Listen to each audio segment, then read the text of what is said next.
Hey everyone, welcome to this episode of Thinking Christian. I'm Dr. James Spencer, and I'm joined by Dr. Ben Mathew. He is a professor of counselor education at Columbia International University. And today we're going to be talking a little bit about the limits of therapy in a collapsed culture. And so, Ben, you work with a lot of people in a therapeutic setting. You're still not only training future counselors, but you are yourself a counselor. And so I guess I'm just wondering, well, let me frame it like this. I talked to actually a couple of other people from CIU, a couple of your colleagues, and one of the things they noted was that often they feel like a paid friend. I think actually you and I have had this conversation too. It's like you're not really dealing with these sort of upper tier psychological challenges. What you're dealing with is more, if I can make the analogy, like people who keep coming in with the sniffles. And what you're really equipped to do is deal with, the flu or, some other, upper tier problem. Mm-hmm. I assume you experienced that as well. And I'm wondering, what do you think that says about the limits of therapy, the limits of counseling within today's world? Yeah, no, I appreciate that. For the record, I think for a second, you were about to announce me as the professor of counselor education at CIU. I was close. Hey, I'll take it if I need to, for what it's worth. So, with all due love and respect to my colleagues here. So, it's a really interesting reality that I engage with sometimes with my clients. This is the phrase that sometimes I'll hear. Yeah. Ben, honestly, if we weren't doing counseling, I would love to just hang out with you and have coffee. Okay, so aside from the ethical parameters that need to be implicated into that, and the encouragement, like, honestly, like the fact that it's nice. It is nice. There's a resonance. There's a certain connection that we feel that, I totally could hang with you and just enjoy your company. Yeah. So there's encouragement on one hand, but at the other hand, I'm like, yeah, but dude, you're spending a lot of time and money for this. Like, if this is what you're wanting, someone to hang out and have coffee, there are a lot better ways and places and resources to utilize to get that. Right. Now, again, I don't usually get into that with my clients. I don't, unless it's something that we kind of go towards. But there is this growing, if I can call it, this gnawing concern in the back of my mind that sometimes clients are just coming in just because they don't have really anyone else to talk to about life and struggles, and I want to be there. I feel so blessed to be able to enter into that space. But to the whole point of what this whole series that you and I have been talking about, there are these larger structural issues that it brings to mind that we've now collapsed meaning-making, societal engagement down to therapeutic point within an office with one individual. That where I should be finding all these things, where I should be engaging in community to find larger response to life's crises, is now being done within a model of mental health that I'm both thankful for, that we are at least someone they can talk to, but to be honest, deeply concerned about that we're, in a lot of ways, the only one that people can talk to. Yeah. There's something about that, again, I think it's been a recent shift. There has been a destigmatizing of mental health within the past so many years. There's a certain health to that. I'm thankful for that. I think it helps more people engage with the process. The unintended consequence, to some degree, is that because it's a little more destigmatized, people think, not only can I, but that's kind of the only way I can get the help I need. It's the second part that concerns me. Yeah. It's the belief that it's only in mental health spaces I can get the help that I need to find meaning, to combat loneliness, to find a friend that I can have coffee with. And I'm like, oh, that says something more about our society, not just the individual across from me. So I got a little bit of a curveball based on what you just said. So in the spirit of throwing you curveballs and just seeing if I can bait you into saying something crazy. No. I look out at the landscape and I see counseling, and I've only ever gone to counseling. And let me maybe give you an analogy, right? My daughter, let's say she got injured, not very seriously, doing gymnastics. And so one of the recommendations was to send her to a chiropractor. And I'm thinking to myself, well, why would I send her to a chiropractor when I can send her to a physical therapist. You know, like that within the medical field and that range, like you've got, you know, everything from, you know, an acupuncturist to maybe a massage therapist, right, who do manipulations on the body and, you know, those kind of things. And you've got sort of the chiropractors is sort of in the middle, right? And then you got physical therapists, right? And you can almost use them, I hate to say it, almost interchangeably on some level. And so as I think about counseling, one of the things that I found interesting, I was just at a conference here like 2 days ago, and they were talking, you know, biblical counseling, which is really just an exhortation from the Word of God. People are trained to do this somehow. I don't really know a ton about it, but it's not integrated psychologically. Let's put it that way. Right. You've got spiritual directors who are kind of popping up, and that's getting more and more popular. Coaching. Right? Coaching. Yeah. Right. These sort of quasi unregulated / completely unregulated professions that are now what I would say maybe in the mix with this same layer of people you're dealing with in this sort of friend-based counseling mode. I don't know if I've described that well, but you get my point. And so what I guess I'm wondering is, part of it is, it's great, I think, that you have spiritual directors and coaches and all these other different kind of people who are now available to also be paid friends. It kind of takes the pressure off of therapy. Yeah. Right. But it's also part of the problem, isn't it? No.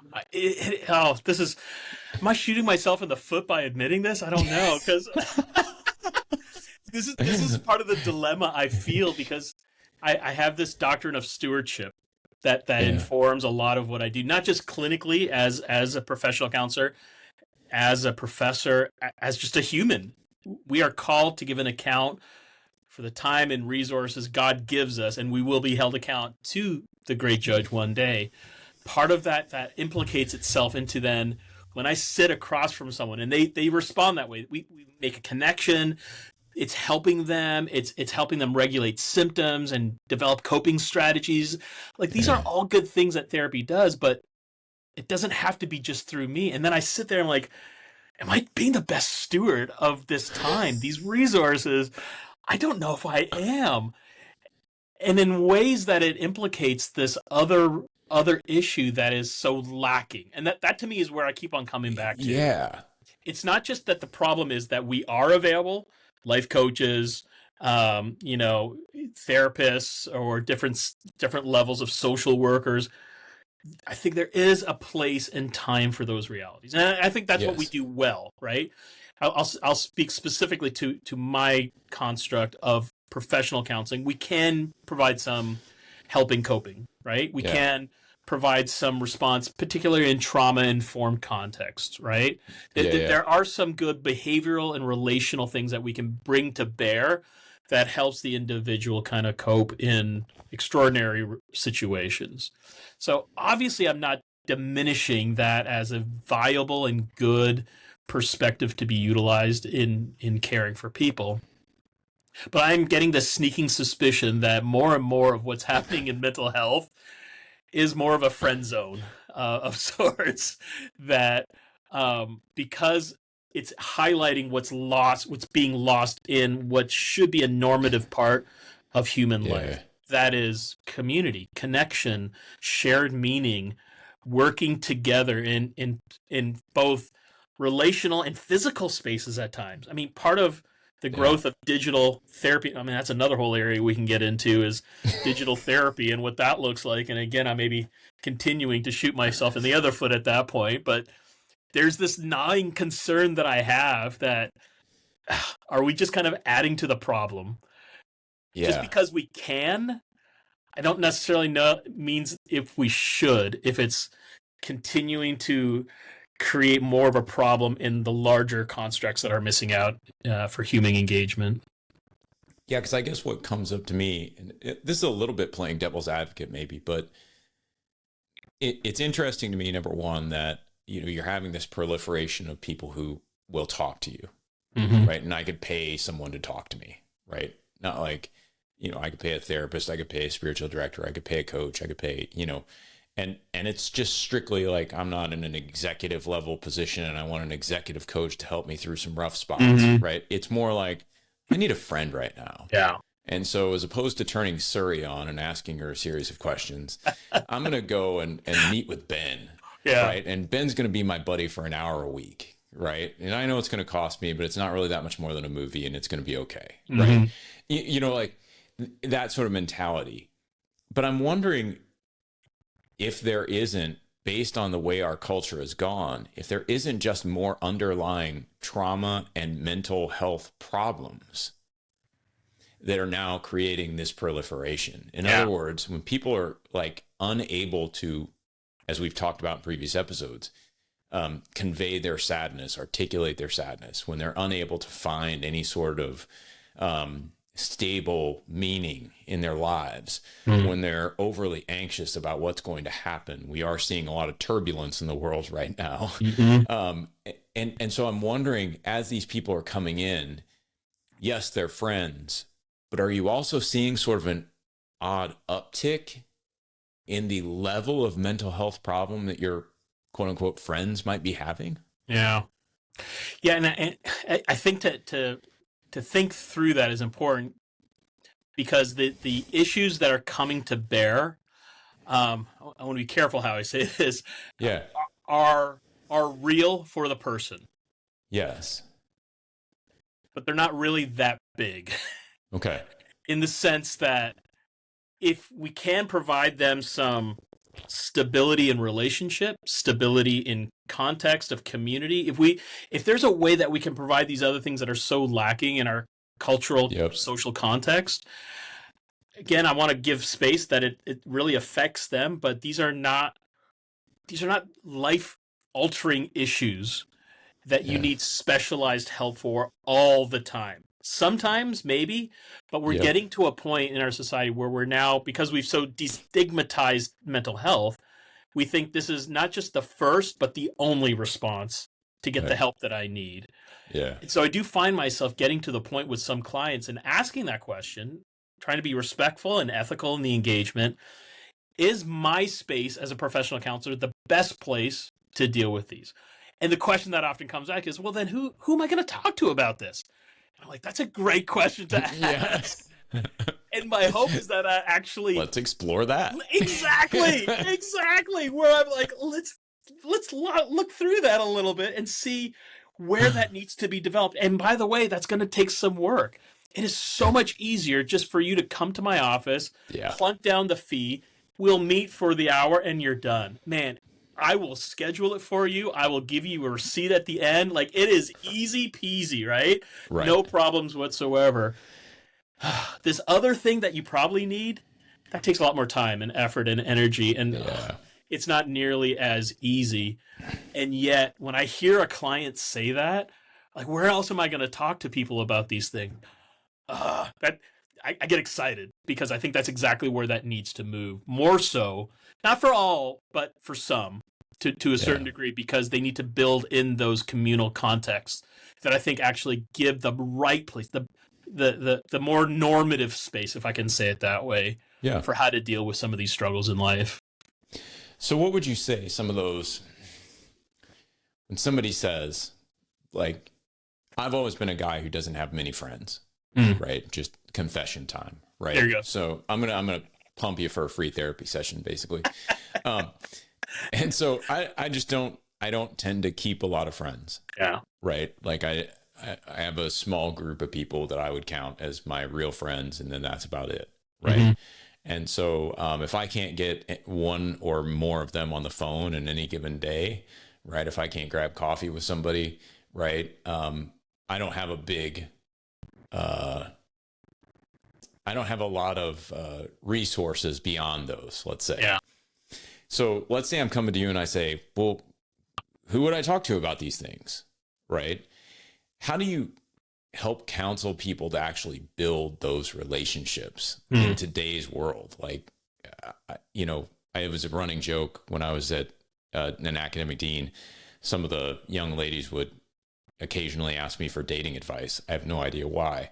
But I would tell them the same thing every time. I'm like, my wife and I were high school sweethearts. So the only advice I could give you is, awkwardly stand by our locker and ask her to dance. I don't know It anything worked else. for you. And it worked for me. Right. And so like, I think a lot of the things that I would be able to tell someone, like where to go to find friends, right? Those are well gone. Yeah. Right? Like they're not there anymore. And so how do you counsel people to walk through that a little bit? Yeah, I was talking to one of my kids about the mall the other day. Right. And you could just see like this confused look on their face, like what you actually went to a physical place to not necessarily shop, but just to hang out with other people. Yeah. Like, that was, the food court, go see a movie, maybe go winter shopping, and we'd see, these girls going up the escalator. So all of a sudden we need to go down the escalator and make these incidents. It was a whole thing, right? Right. And I could see my kids just like, why would you do that? Right. Their brains are exploding. They did not comprehend it at all, because to them, it just seems so foreign to engage into a place, a particular place in time, to then help encourage those relationships, to actually move into, to use your idea, rather than standing by her locker room, I would find my space next to the record store or whatever. Oh, you like U2? So do I. Look at that. Right. You're right that those places, those social spaces are becoming less and less. Yeah, to a certain degree. What I am encouraged by, I do think there is a recognition to some degree. I just saw this with a university recently as they were advertising. One of my son's in university, another one's about to start, so we're getting tons of university flyers. Yeah. And one of them came in talking about how they have essentially shared spaces that are intended to be digital free. Okay. So one of the advertisements to 18-year-olds, given their marketing research and some of the things they're realizing, is that they're intending to say, we want to be intentional about building space to be able to engage. Now, I know that's not for everyone. I know that's not going to be an opportunity, but I am encouraged that I think there is a movement afoot where people are recognizing we do need to be intentional. So I'll say, even here in the town I'm in, what I often tell people is find out what you love and find other people that love it. Okay. Yeah. Find out what you love and find out what other people love it as well. And if you can use that as at least a starting point, and use your online, like if you love needlepoint and bagpipes, I guarantee you there's a website out there that could probably find some. I literally was just talking about something about this yesterday. He actually, that's why bagpipes came to mind. He plays the bagpipes, all right? Like he is a really good bagpipe player. And he said the community that he's found within our town of bagpipe players is pretty small, but they're very close. Yeah. And so even in the most obscure interest, I'm realizing that most communities are starting to develop these spaces, whether it is for high schoolers going into college or whether it's just the average Joe or Josephine, that are recognizing, as much as we can find a Facebook group online, how much better if we use that website to say, hey, we're meeting here at this time. Another friend of mine just told me about a ukulele group that's meeting at a local brewery. Strums and Brews. And so if you love beer and if you love ukulele or want to learn how to use, there is a literal group that meets every Tuesday night at this local pub just for that purpose. Wow. And I look at opportunities like that where, again, it is so, you mentioned this earlier, James, we have so renormalized our constructs, our social, that it just seems so cultish-like to then enter into what it looks like of what's now should be the norm. Seems so abnormal. It's gonna feel, and so what I do with my clients when I hear them ask those questions, I need to let you know, here's the way to do it, and it is gonna feel really weird. Here's what we can do in therapy. How do I help you manage the weirdness so you can still enter into the goodness? Yeah. It's not a matter of avoiding the weird. It's actually saying, how can I build resilience in what is now just feels so odd and foreign, but have the belief that it's still better? Yeah. Find what you love, find others that love it, engage with the opportunity, know it's going to be weird, but let's build resilience to actually enter into that. That's a step in the right direction. That gives you at Yeah. least some context to be able to move into what I think is sort of this larger systemic realities of how we become so isolated and apart from shared meaning that creates this existential dread that is just so endemic within our culture today. It's interesting. I did this conference over the last day or so, and I met a few people there, and I remember walking away from a couple of conversations just in my head going, oh, that was awkward. That was Right. weird. Yeah. That was awkward. But at the end of the day, I'm like, these are the things that I need to do. Like I need to go out and actually meet other human beings, regardless of the awkwardness. But you definitely got I was like, Wow, right? nope, this is awkward. This was wow. Like, and it wasn't just the other person, it was me too. Like right, it was both and. it's right? like, wow, that was just I mean, I wanted to say it, just like name it. And just This let has it been out. awkward. Yeah. And I gotta imagine. I mean, I'll pull on your expertise here, but the fact that Jesus pulls in someone like the disciples, right? People that on paper should really have no reason to be together. Right. You have a zealot that's also, working with a tax collector. There's no reason those two people should be anywhere near. I mean, talk about someone saying, well, that was awkward. I didn't think he was going to be at this meal. That's right. And yet the awkwardness, we talked about this earlier, that the struggle through it is actually a means of actual growth, maturity, sanctification through the process. I wonder to what degree even the disciples is a bit of a paradigm for consideration of how do we. I don't think you need to have 120 or 70, maybe not even 12, but there is circles of influence that Jesus had with his disciples of closeness. He even had one that was, on his bosom, as it were, in terms of the closeness. It wasn't always about the numbers, but it was about the intentionality of who he connected with. I got to wonder if there's something there that we can pull on as an exemplar for what we want for today as well. So let me ask just one other question, because I find this to be, I'm going to use myself as a paradigm for other people, which is always a little scary. But, we have 4 kids. My son is a 20-year-old. He's in college. My 2 daughters are 17. They're twins. They play lacrosse. So we travel for lacrosse an awful lot.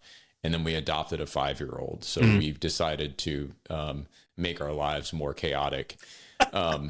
And so part of what I find, as my wife and I are both still employed and have, jobs that are fairly busy in and of themselves, is that it's like, who's got the time? Yeah. Right. Yeah. How do you run into people who just have that sort of like cadence of life kind of stuff where it's like, no, I can have work friends, I can have colleagues, I can interact with my kids and obviously my wife, but I don't really have a lot of time for anybody else. Yeah. This is where my cynic comes out a little, to be honest. Now, I need to temper that in the therapeutic moment. I need to earn the right to enter into the cynicism. Let me say it this way. Every Sunday, I think, because on my iPhone, I have a screen time report that comes up. Yeah.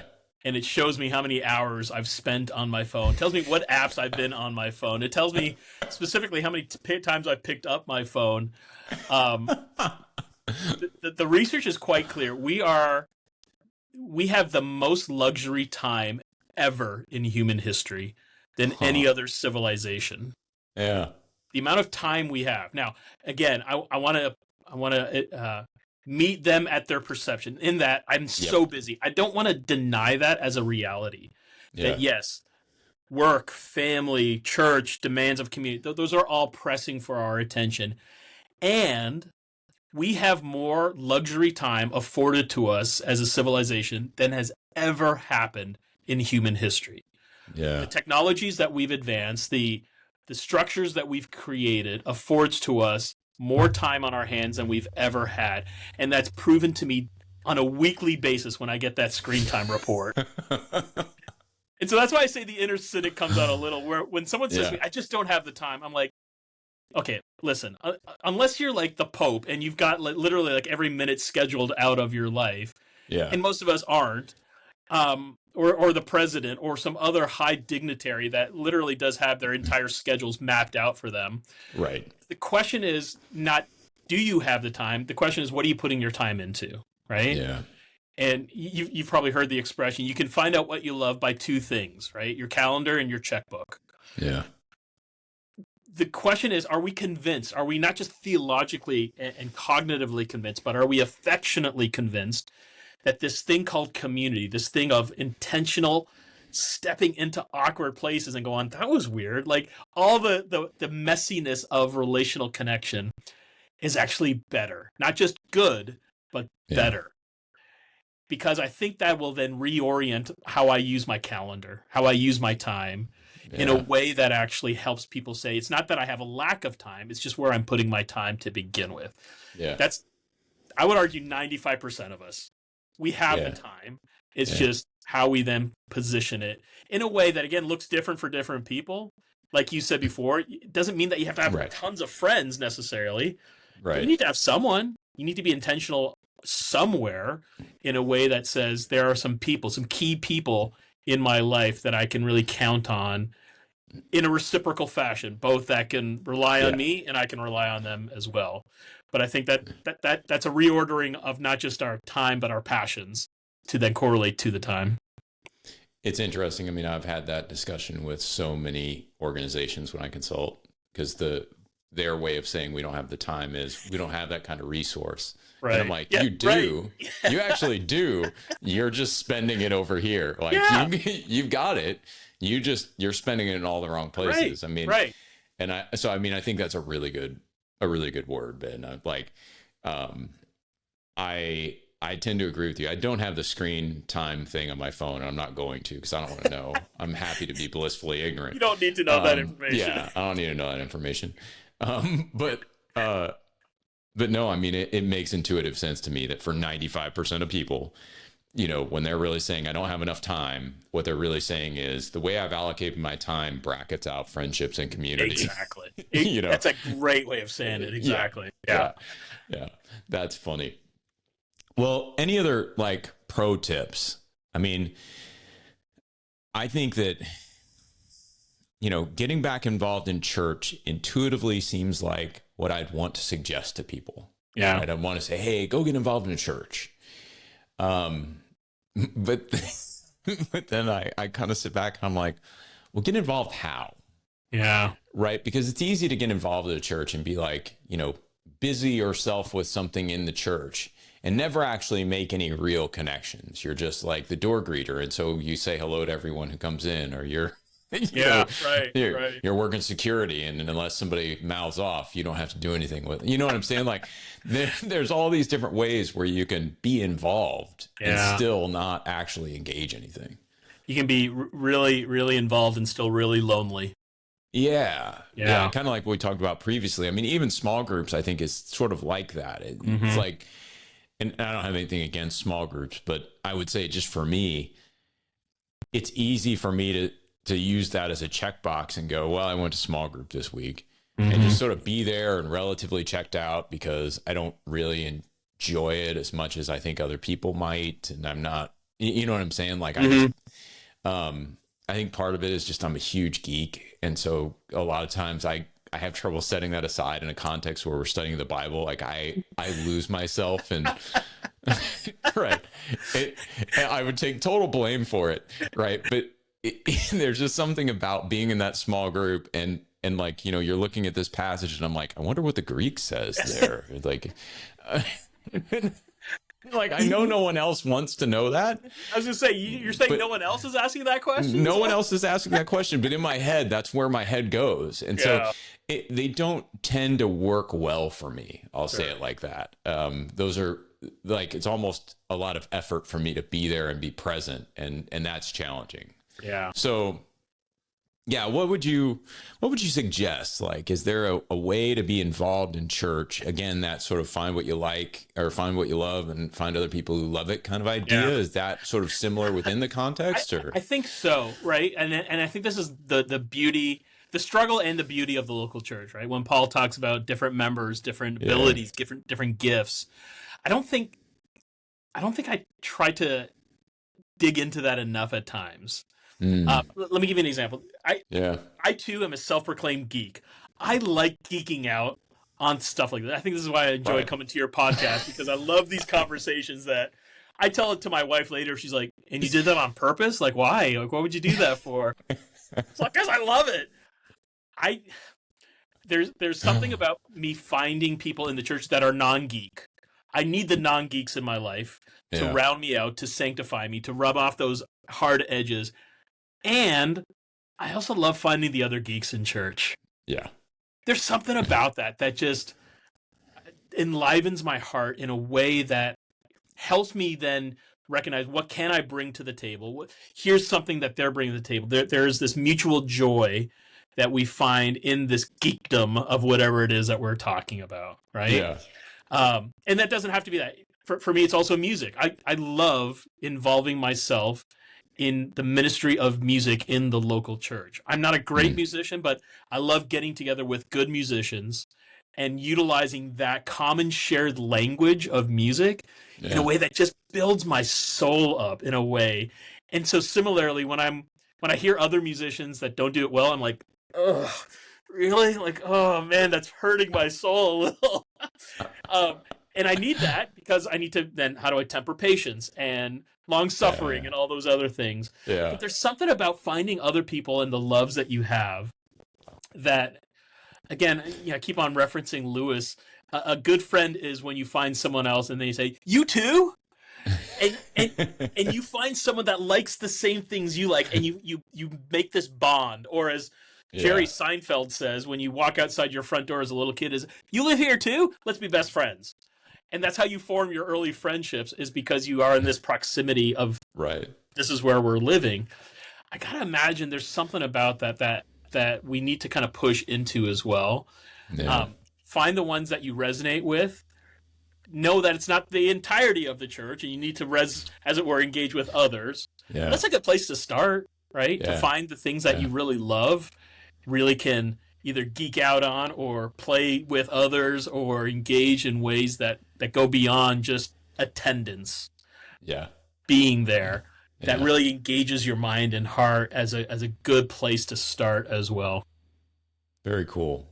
Well, I think those are some good ways that we can kind of ease our way into, well, not ease our way into, maybe ease our way out of therapy. Yeah. And sort of say, why don't I try some of these tiers first? Let me go make a friend. Let me find somebody in my proximity who's also loves sarcasm and, wry humor and gets the out on office the Bible, and all those right? things, In the office, right? Let me find that person, and develop some relationships before I decide, no, I have something more serious I need to deal with, and this does require some therapy. Yeah. I think that's a good word. And because I don't think it's sustainable the way that we're using therapy or even spiritual directors or any of those things. I just feel like those are, and not to put this on, I know maybe you'll disagree with this, but the word that comes to mind, it's like we're creating a transactional economy around getting self-help. And I don't think that's what it's intended to be. No, it's intended. It's meeting the need. Yeah. But it's not good to sustain the need. Yeah. That's a good way to put it. I think we need to be here to help in the moment of struggle, of both depression and or existential dread. Listen, I think there's a place for that. If we continue to look at the mental health industry and all its corollaries as the only main way to sustain that, I think we're in a world of hurt, because it's not structured. It can't provide the resources to sustain those larger ontological issues. So it's a good place to meet the need. It's not a great place to sustain the need. That's perfect. Yeah. That's good, Ben. Well, thank you for your perspective on this. Really appreciate you thinking it through with me. And we'll call it an episode there. We'll come back next time. We've got some other topics we're going to be discussing, but the next one's going to be around addiction and numbing and some of the new drug trends. And so we're going to dive into that. I know that there are a lot of Christians who have questions around these issues. Used to be a much bigger deal, I think, within Christianity and using these sort of drugs to alter your brain. Now we sort of alter our brain all the time. We don't even think about it. So that's fantastic. But we'll dig into that a little bit in the next episode. But thanks for being here. Thanks everybody for listening. We'll catch you on the next episode of Thinking Christian.